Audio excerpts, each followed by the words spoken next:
Welcome to How to Get Started with Podcasting in Your Organisation, second edition. Today you are listening to the first episode in a series of podcasts.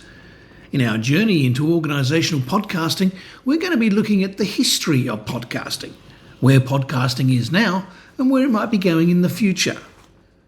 The potential audience for this podcast series is not just corporate organisational communicators who are looking to extend their organisation's communication reach. It's also communicators working for SMEs, micro businesses and solo consultants.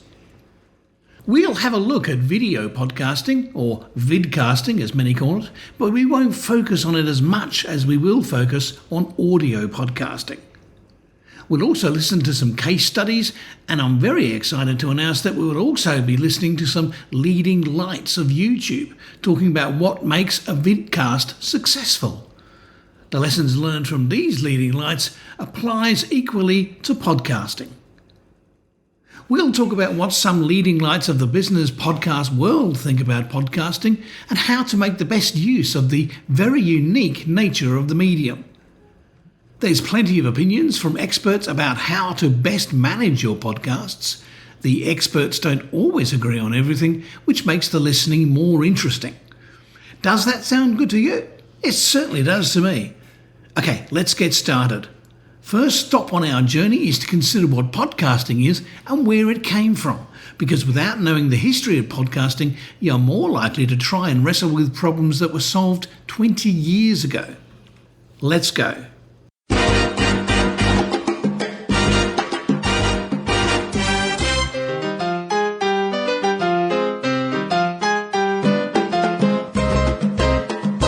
What is podcasting? Originally defined as an audio file that was delivered to you automatically via really simple syndication, also known as RSS, the term podcasting has now come to embody many different facets of audio on the web. A quick way of explaining them these days is to call them mini radio shows that you can listen to when and where you choose. Be that at your computer during lunch, on the commute to work, or walking the dog. You could be folding the laundry, painting the walls, or taking a road trip. The content of that audio media varies considerably. Quite often video is also bundled into the podcast category. Although this podcast doesn't go into detail about how to produce video for podcasts, or vidcasts as they're known, I've included a couple of case studies to illustrate how some organisations are adding this to their mix. The early adopters of this new information distribution channel called podcasting used it predominantly as their own music radio station. Indeed, you could call podcasting radio with a rewind button. But once the costs of production, which are almost zero, became known to businesses and consultants, it was only a matter of time before all sorts of material became available by RSS subscription. Today, you can subscribe to university lectures, comedy shows, music shows, focusing on each and every type of music. Whatever your taste, you can find a specialist who equally shares your passion. You can find industry information and you can find interest groups. For example, true crime is a massive subgenre of crime in the podcast world. The business communication industry itself has many podcasts, most notably for immediate release. Seasoned PR and business communication pros Shell Holtz in California and Neville Hobson in England with a podcast that stretches back to the very early days of social media and the birth of podcasting. Discussions range from communication fundamentals to leading edge developments and news. For me, it's essential listening for communicators. The recipe for SEO success. The recipe is one of the legendary Kate Toon's digital suite of services. The Recipe for SEO Success course is both reassuringly expensive and oversubscribed twice a year, and there's always a waiting list to get on the course. With SEO generating over 1,000% of the return compared to social media, it is the wise communicator that pays attention to what Kate says on her various outlets. Kate also runs the fabulous Clever Copywriting School, and I'm proud to be an alumni of both the recipe course and the copywriting school. Talked about marketing, the podcast run by Mr. Podcast, Steve Davis, and his business partner, David Olney, with editing by Tim Whiffen. The AI Train, where your hosts, the crafty content strategist and creative copywriter, Tim King, alongside the sharp-witted ChatGPT trainer and copywriter, Leanne Shelton, stoke the boilers of insight and hurl coal into the fiery furnace of discourse on the wild, untamed frontier of artificial intelligence. Yes, they wrote that. Good, isn't it? There's Inside PR. Joe Thornley, Martin Waxman and Ginny Dietrich cover a broad range of PR issues. Like most of the podcasts I've mentioned so far, Inside PR has a long and respected history. All are senior communicators who take their expertise and shape it so that the new communicator can understand and make use of it. 6 Pixels of Separation from Montreal's Mitch Joel and his guests. Mitch has been steering the conversation for nearly 20 years. He's one of the pioneers of podcasting and has been involved since its birth. Marketing Over Coffee with John Wall and Christopher Penn. Again, 2 gentlemen who were at the forefront of podcasting all those decades ago. And there's my podcast, the vidcast Better Communications Results, both of which started in the beginning days of podcasting and video. In fact, I was the first and, for a while, the only business podcaster and business vidcaster in Australia. But let's get back on track. Anything that can be recorded and distributed as a digital audio file can be podcasted, remembering that the podcast isn't the audio file itself, but how it's delivered and distributed, which is via RSS. Which leads us to our next question: when did podcasting begin? Podcasting, a portmanteau of iPod and broadcasting, is a popular method for distributing digital audio content over the internet. It allows individuals or organisations to create and share their own audio shows, which can be accessed by listeners on various devices such as smartphones, tablets and computers. The beginning of podcasting can be traced back to the early 2000s, when former MTV video jock Adam Curry and software developer Dave Weiner were early adopters of what they called audio blogging. This involved uploading audio files onto a website or blog, which required listeners to manually download them in order to listen. I think I was the first podcaster because in 1996 I used to record and then publish a daily news service MP3 file, maximum 5 minutes long, on topics of interest for small businesses, which they could download and listen to at their convenience or play on our News Corp-owned website. I started doing this on a whim and didn't see anyone else doing it, so it was a differentiator for the visitors to one of Rupert Murdoch's web businesses in London.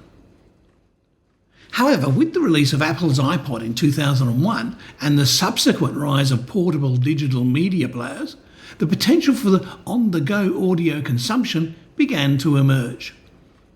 In 2003, Curry and Weiner collaborated to develop a new method for distributing audio content that would automatically download new episodes onto portable devices. This led to the creation of RSS, or Really Simple Syndication, a standardized system for the distribution of content from an online publisher that others can subscribe to. RSS allowed users to subscribe to and receive updates from their favourite podcasts through an automated process.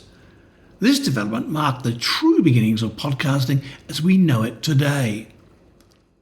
The term podcast was first coined by journalist Ben Hammersley in an article for The Guardian newspaper in 2004, and since then has become a widely recognised term for this form of digital audio content distribution.